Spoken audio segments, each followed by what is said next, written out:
লক্ষ্মীপুরের মেঘনা নদীতে কমে গেছে কাঙ্ক্ষিত বড় ইলিশের দেখা। জেলেদের জাল ভরেছে অন্যান্য প্রজাতির মাছে।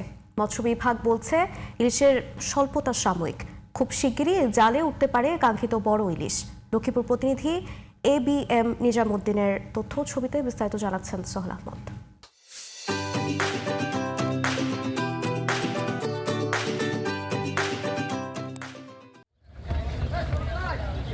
মেঘনায় ইলিশ ধরতে জাল ফেললেও কাঙ্ক্ষিত মাছের দেখা পাচ্ছেন না জেলেরা। তবে জালে ধরা পড়ছে পাঙাশ, কোরাল, চিংড়ি, আইড় আর পোয়া মাছ। 22 দিন নিষেধাজ্ঞার পর নদীতে জেলেরা মাছ ধরতে যাওয়া শুরু করেছে, কিন্তু কাঙ্ক্ষিত ইলিশ জালে ধরা পড়তেছে না। তারা কিছু নদীতে বাজা মাছ পায় এবং পাঙ্গাস কিছু পায়, এগুলো তাদের খরচ ওঠে না। নদীতে সন্ধ্যায় গেছি, যে এখন আইছি মাছ পাইছি 400 টাকা, দৈনিক 600-800 টাকা খরচ। ইলিশ না থাকায় বিপাকে আড়তদাররাও। মোকাম থেকে চাপ থাকলেও পাঠানো যাচ্ছে না কাঙ্ক্ষিত ইলিশ। ইলিশ মাছ পায় না, অন্যান্য মাছ পায়, যেমন পোয়া মাছ, পাঙ্গাস মাছ অল্প পায়, তেমন বেশি পায় না।